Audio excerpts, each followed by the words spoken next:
Voilà, avant de donner la parole de Dieu, alors on va juste s'incliner devant Dieu. Merci Seigneur pour ce temps.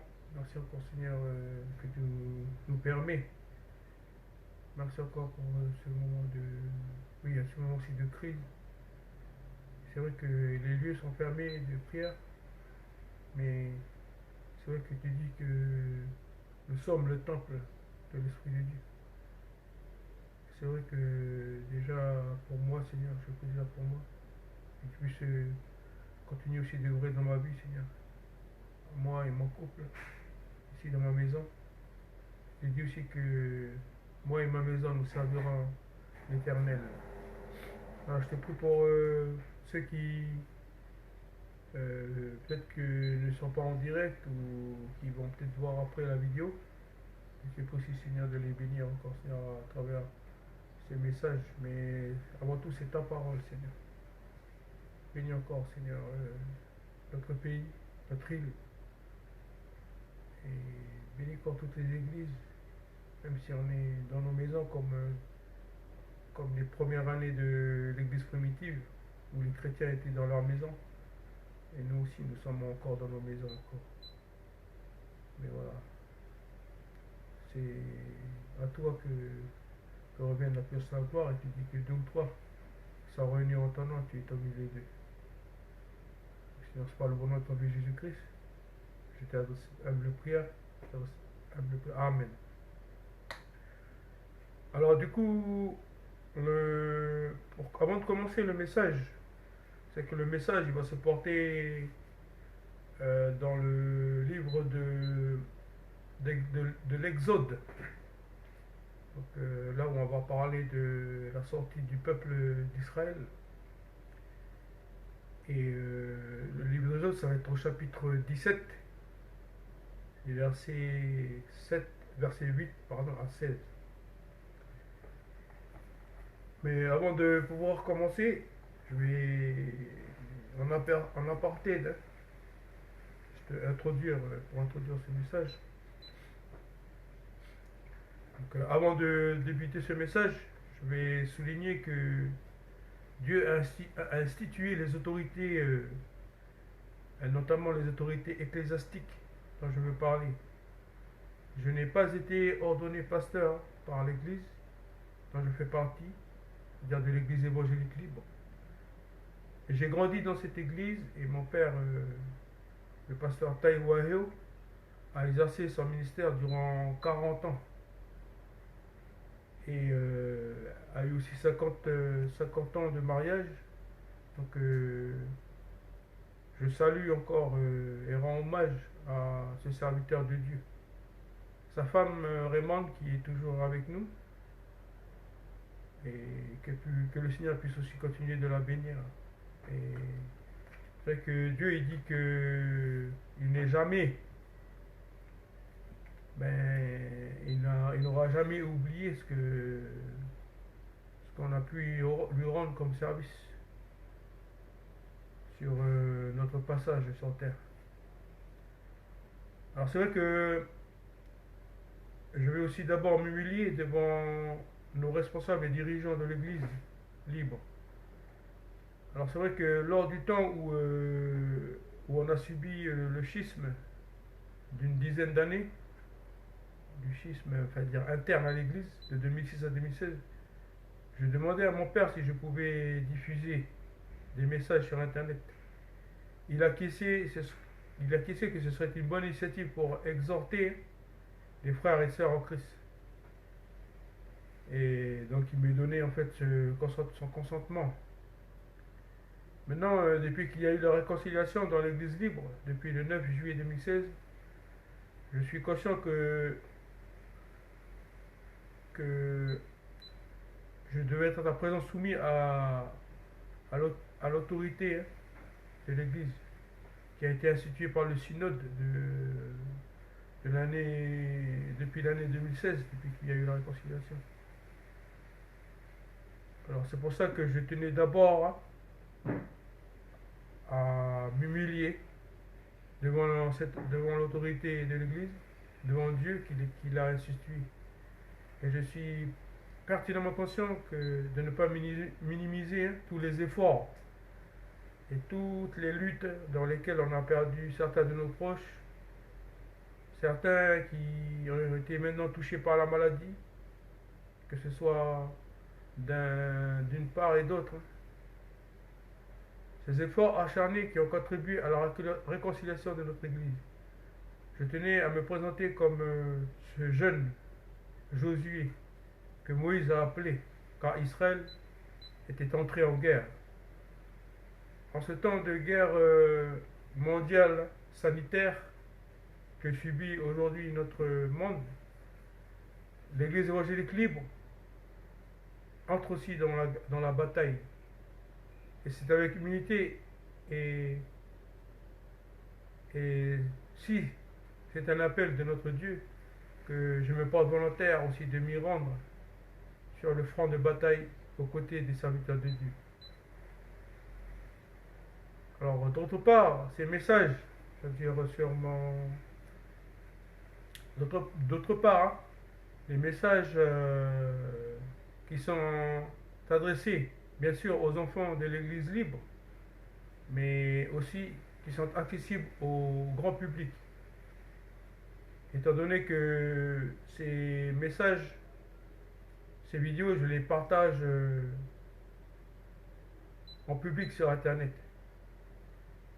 Et ce qui veut dire que cela répond à une des missions de l'Église, qui est le fait d'aller par tout le monde et d'en faire des disciples de Jésus-Christ, les baptisant au nom du Père, du Fils et du Saint-Esprit, et de leur enseigner tout ce que le Seigneur a prescrit à ses disciples. Ça, c'est dans Matthieu, le chapitre 28, les versets 18 et 19. Voilà, ça c'était une petite introduction en aparté pour commencer ce message. Donc nous allons lire dans le livre de l'Exode,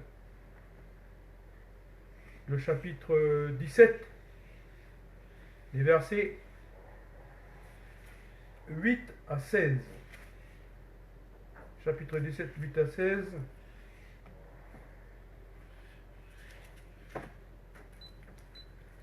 Alors, il est dit: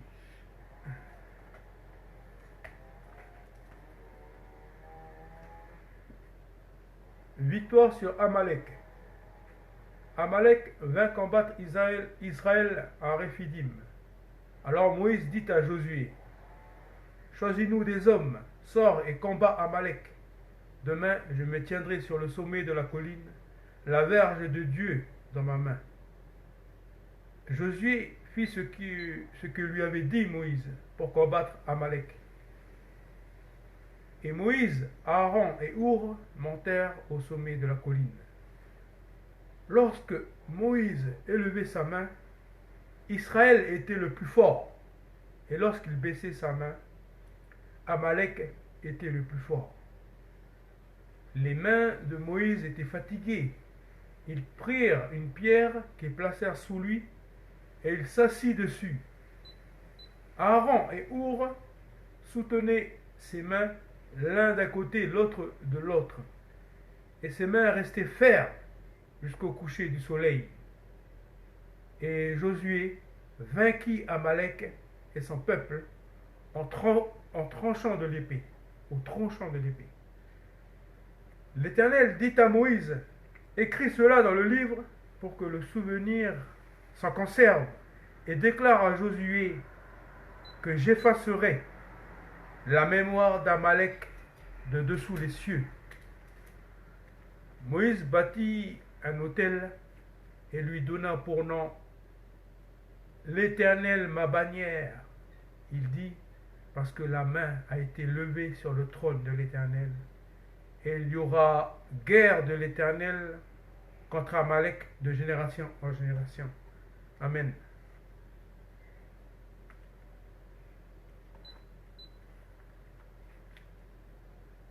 Le président de la République française a déclaré que nous sommes en guerre sanitaire internationale depuis le début d'année. L'ennemi de notre monde étant le virus mortel appelé le Covid-19, plus communément le coronavirus. Et dans ce mot, on y trouve le mot couronne, du mot latin corona, c'est-à-dire qu'il est composé de plusieurs virus, et a pris sa naissance en décembre de l'année 2019. Ce qui veut dire guerre, c'est que nous sommes plus en paix. Nous sommes plus en paix. Cet ennemi a perturbé notre paix sur tous les plans. En matière de force humaine, en force économique, en force sociale, en force spirituelle. Et le principal objectif de cette guerre que nous devons mener, c'est la victoire imminente sur cet ennemi, qui est le virus. Avant ce passage que nous venons de lire dans l'Exode du chapitre 17, versets 8 à 16, donc des versets 1 à 7, le peuple était en colère sur le point de tuer leur chef Moïse, puisqu'il avait soif. Ils cherchent querelle à leur leader. Pourquoi nous as-tu fait monter hors d'Égypte pour nous faire mourir de soif avec nos enfants et nos troupeaux? Alors le patriarche se tournait vers Dieu. Que ferai-je à ce peuple? Encore un peu et ils me lapideront. Moïse, sous la recommandation de l'Éternel, finit par frapper avec son bâton le rocher de Horeb, et de l'eau fut jaillie. Et tout le peuple a pu boire et se désaltérer. Ils baptisèrent ce lieu Massa et Meriba, qui voulant dire épreuve et querelle, parce que les Israélites l'avaient pris à partie et parce qu'ils avaient voulu forcer la main de l'Éternel en disant: l'Éternel est-il oui ou non au milieu de nous? Est-il là dans nos souffrances? Jusqu'ici, en voyant ces différentes étapes de l'Exode, où l'Éternel a mené son peuple par l'intermédiaire de Moïse depuis la sortie d'Égypte, et le don de la manne dans le désert, ensuite le rocher de Horeb, et le test que nous avons aujourd'hui sur la bataille contre Amalek. Mais en y regardant tout ce parcours depuis la sortie d'Égypte, depuis que Moïse a été choisi pour sortir son peuple de l'esclavage, en regardant toutes ces étapes jusqu'à cette bataille contre Amalek, mais quel a été le but précis de Dieu pour son peuple, Israël? Nous pouvons le lire dans ce même livre, au chapitre 6, où Dieu parlait à Moïse, lui disant: je suis l'Éternel, je suis apparu à Abraham, à Isaac, à Jacob, comme le Dieu Tout-Puissant. Mais je n'ai pas été connu d'eux sous mon nom, l'Éternel. J'ai aussi établi mon alliance avec eux, et pour leur donner le pays de Canaan, le pays de leur pèlerinage dans lequel ils ont séjourné. Voilà, toutes ces étapes depuis la sortie de l'Égypte. Mais le but que Dieu avait pour son peuple, c'était de lui donner cette terre promise. Cette terre promise qui est Canaan. Cette terre où coule le lait et le miel. Alors dans notre texte d'aujourd'hui, la bataille contre les Amalécites, les deux peuples s'affrontent, Israël et les Amalécites. Et Moïse demande à Josué de se rendre sur le front de bataille, de choisir avec lui des guerriers. Et lui, Moïse, il va se tenir au sommet de la colline avec le bâton de Dieu à la main. Il va être en compagnie, Moïse sera en compagnie d'Aaron, son frère, et de Our. Au début du combat, dans ce passage, le prophète se tenait debout, le bâton levé au ciel. L'armée d'Israël prenait le dessus, était fort. Mais quand le leader du peuple d'Israël s'affaiblissait, alors les Amalécites étaient en train de prendre le dessus. C'est eux qui devenaient forts et Israël s'affaiblissait. Alors Aaron et Our, ils ont eu l'idée de prendre une pierre et mettre juste au pied de Moïse pour qu'il puisse s'asseoir. Donc Moïse s'est assis sur cette pierre. Aaron et Our l'ont aidé à lever, à tenir ses deux bras, pour qu'il ait toujours les mains levées vers le ciel. Toujours les mains levées vers le ciel. Et c'est là que le peuple d'Israël a fini par remporter la victoire. Il est dit qu'il a remporté la victoire même avant le coucher du soleil. Et l'Éternel va dire à Moïse, écris cela dans le livre, pour que le souvenir s'en conserve, et déclare à Josué que j'effacerai la mémoire d'Amalek de dessous les cieux. Moïse bâtit un autel et lui donna pour nom l'Éternel ma bannière. Il dit, parce que la main a été levée sur le trône de l'Éternel. Il y aura guerre de l'Éternel contre Amalek de génération en génération. Parce que la main, je le redis,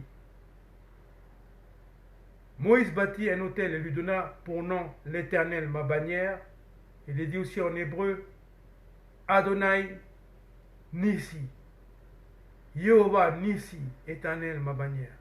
Parce que la main a été levée sur le trône de l'Éternel. Parce que la main a été levée sur le trône de l'Éternel. À travers ce passage, je voudrais vous inviter avec moi à se focaliser sur la bannière de l'Éternel. La bannière, on peut aussi appeler l'étendard. Cette bannière est représentée par le bâton, la verge. Dans ce passage, on parle de la verge, le bâton de Dieu. Le bâton qui symbolise la puissance de Yahweh. C'est avec ce bâton que le prophète a fait des exploits pour sortir le peuple des griffes du pharaon. Nous pouvons penser à l'anecdote du serpent de ce bâton qui s'est transformé en serpent, qui a avalé les autres serpents des devins égyptiens. Nous avons aussi ce bâton que Moïse a étendu au ciel pour ouvrir le passage de la mer Rouge. On peut aussi voir ce fameux bâton qui s'est transformé en serpent d'airain et qui avait guéri dans le désert tous ceux qui ont été piqués par des serpents, par des piqûres mortelles de serpents. Et c'est en élevant ce serpent d'airain que Moïse leur a dit, regardez à ce serpent, à ce serpent d'airain. La bannière du peuple d'Israël durant l'Exode est bien l'Éternel lui-même.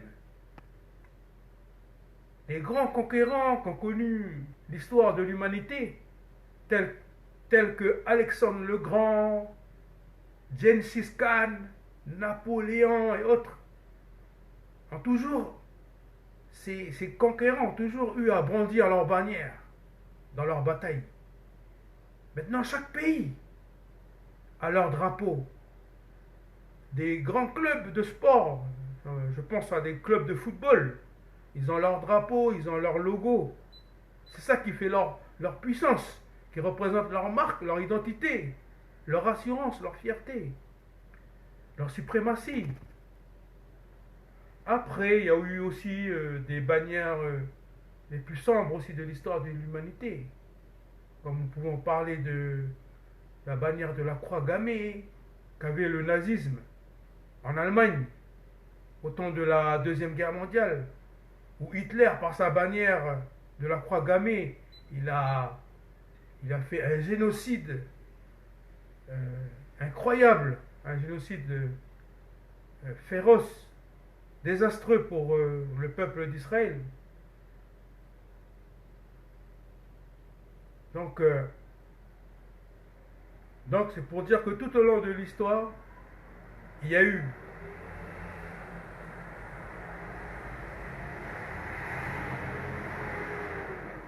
tout au long de l'histoire, il y a eu pas mal, il y a eu beaucoup de bannières.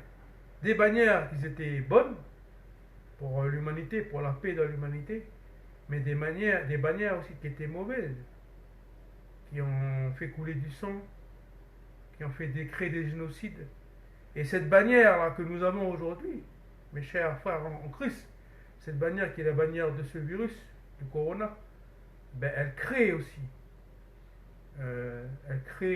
des morts, elle engendre des morts, elle engendre des malades dans le monde entier.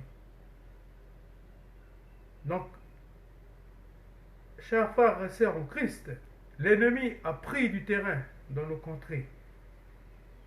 Que même bien avant le confinement, cet ennemi a posé sa bannière. Tous les lieux qui ont été susceptibles de recueillir du public ont été fermés. À l'exception des hôpitaux, puisqu'ils doivent aussi accueillir des malades. Mais même, y compris nos lieux de culte. Mais est-ce pour autant que nous allons baisser les bras et s'avouer vaincus par cet ennemi qui a posé sa bannière? Et d'ailleurs, cela a engendré des ennuis au sein même de nos foyers, de par ce confinement, dans nos lieux de travail.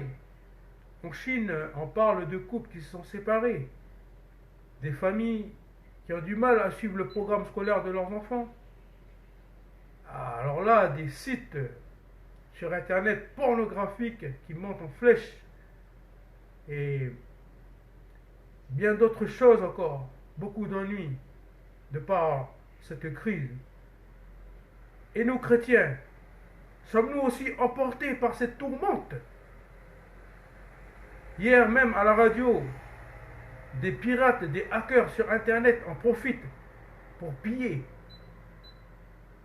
sur Internet.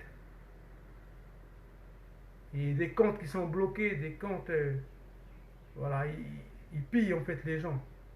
En fait, que tu sois confiné ou que tu sois à l'extérieur, en fait, tu es attaqué de tous bords.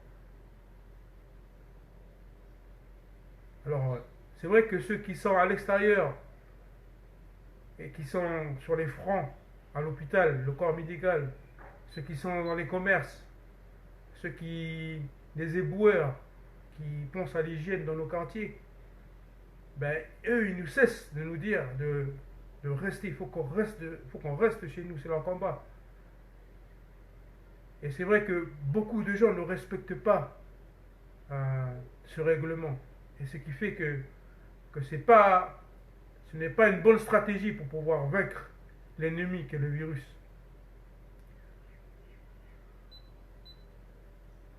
Après, je, je voudrais sincèrement aussi encourager, bien sûr, les, tous ceux qui sont dans ces corps de métier, qui sont à l'extérieur, dans le corps médical, dans l'humanitaire, dans le commerce, dans l'hygiène, même quelques-uns aussi dans la politique. Je les remercie sincèrement en fait pour leur courage d'être exposés et d'être plus dans les risques, dans des zones à risque de contamination. Et c'est vrai que j'essaie de penser aussi à mon infirmière à domicile, qui elle se déplace avec son masque, et que sûrement elle peut se demander chaque jour si elle ne serait pas la prochaine. Et bien sûr, voilà, m'adresser ma prière à tous nos frères et sœurs, les chrétiens, les croyants, qui sont dans le corps médical, qui sont dans le commerce, qui sont déconfinés, on va dire. je voudrais vraiment m'adresser une prière à eux et que le Seigneur puisse encore les bénir et qu'ils puissent être rassurés que nous qui sommes confinés, ben, nous prions pour eux. Nous sommes de tout cœur avec eux.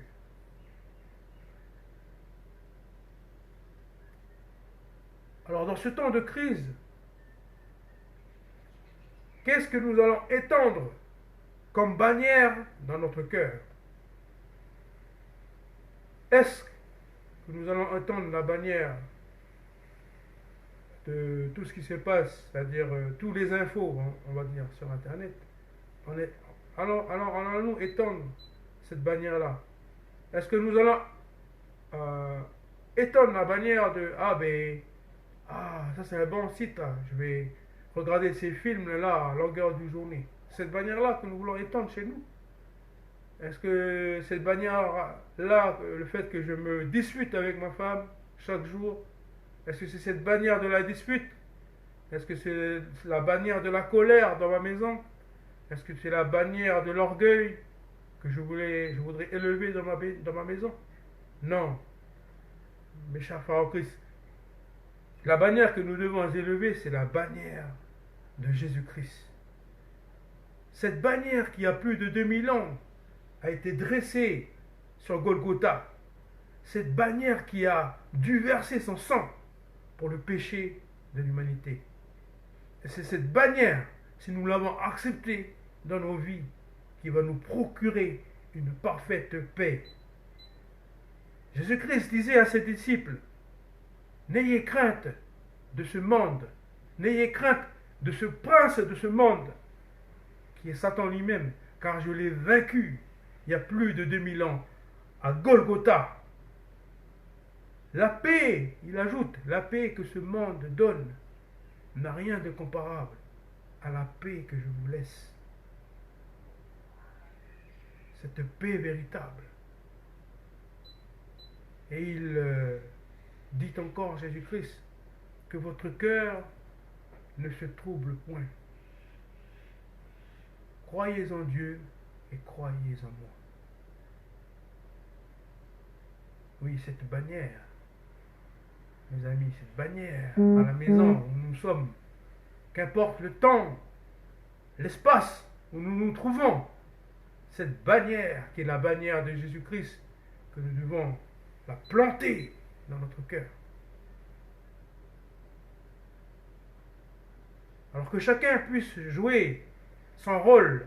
Il y a ceux qui sont confinés, qui puissent se tenir à la brèche, lever les mains, lever la bannière de Jésus-Christ, pour que nos frères, qui sont des Josué sur le terrain, sur le front de bataille, pour que nos frères puissent gagner cette bataille.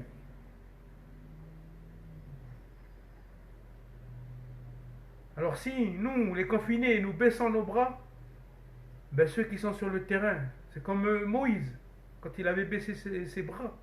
Mais ceux qui étaient sur le terrain, ben, ils s'affaiblissaient.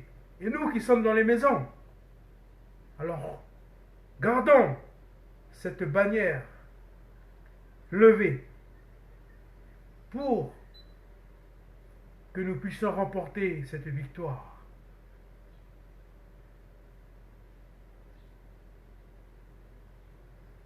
Voilà, chers amis, pour en conclure, c'est vrai, le mieux qui nous reste, le mieux que nous devons faire, c'est de rester à la maison pour combattre ce virus. Suivant les directives de nos autorités que Dieu a instituées, continuons d'appliquer les mesures d'hygiène, les distances barrières, se laver les mains, éternuer dans son coude et tout. Donc rester dans le confinement, c'est qu'on est des guerriers. Qu'on soit dans le confinement, croyons, nous sommes des guerriers. Que nous soyons dans le confinement ou que nous ne soyons pas confinés, nous devons avoir cet état d'esprit-là de guerrier pour le Seigneur. Nous devons, nous devons aussi nous occuper de notre santé, faire de l'exercice journalier, 20 à 30 minutes par jour. Nous devons faire attention à ce que nous mangeons, notre alimentation, faire attention à ce que nous regardons sur Internet. Voilà. Je, je vais, je vais finir ce message en vous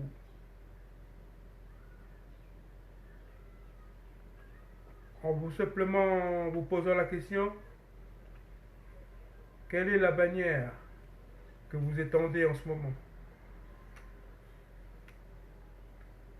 Personnellement, pour ma vie ici à la maison, pour ma femme, pour moi-même, j'ai choisi d'étendre la bannière de Christ. Et c'est vrai qu'il est dit que cette bannière est levée au trône de Dieu, élevée jusqu'au trône de Dieu.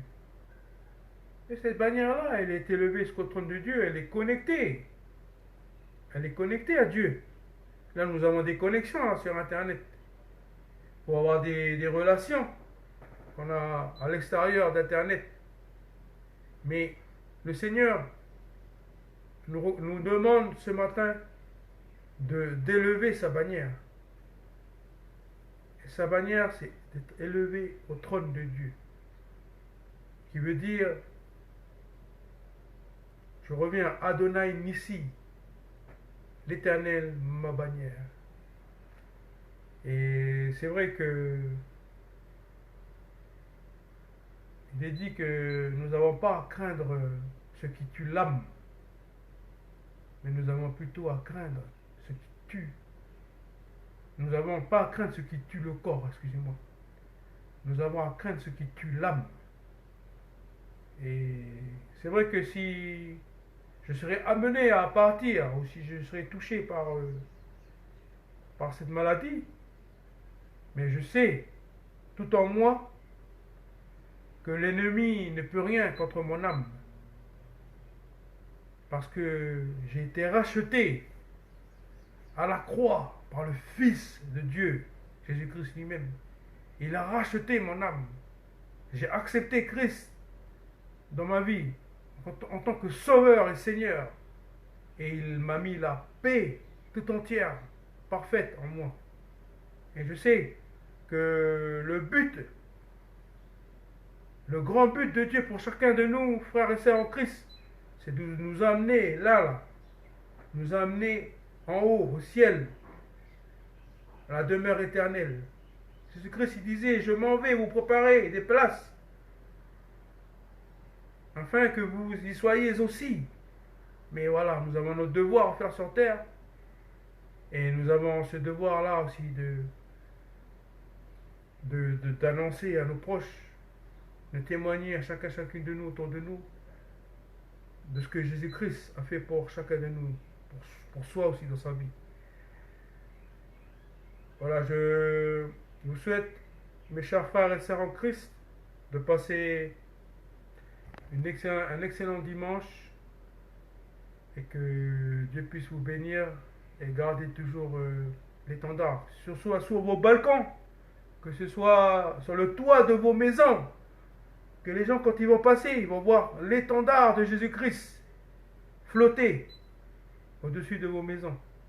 Parce que vous avez levé vos bras, vous avez levé l'étendard, le bâton, la verge, vers le ciel, vers le trône de Dieu. Et c'est Dieu qui déverse sur vous sa protection. Et c'est Dieu qui déversera sur vous sa bénédiction, le sang précieux de son Fils Jésus-Christ sur chacun de nous. Voilà, je ne vais pas m'allonger plus là-dessus. Je pensais faire que 15 minutes, et j'arrive à 35 minutes que je vois en direct. Mais voilà, que le Seigneur puisse vous bénir. Tous ceux qui ont peut-être vu cette vidéo en direct, ou ceux qui vont y tomber dessus, puisque je la partagerai. Mais que le Seigneur puisse vous bénir, comme il bénit en ce moment, ce temps de confinement, ma femme et moi. Voilà, à chanter le Seigneur, à louer le Seigneur, à prier, à rechercher sa face, rechercher ce qu'il veut vraiment pour nous dans notre vie. Qu'est-ce qu'il veut pour moi? Quelle est ma mission encore sur terre? Qui suis-je vraiment? Et comment je peux servir mon prochain? Comment je peux servir mon église? Comment je peux servir mon pays? Comment, Seigneur, tu m'appelles, Seigneur, à être, à être ton disciple? Comment tu m'appelles à te servir dans ce monde? Voilà, mes amis, que le Seigneur puisse vous bénir. Ayez toujours la force, la joie, le courage, l'ambition dans tous vos projets de vie. Et toujours avec humilité.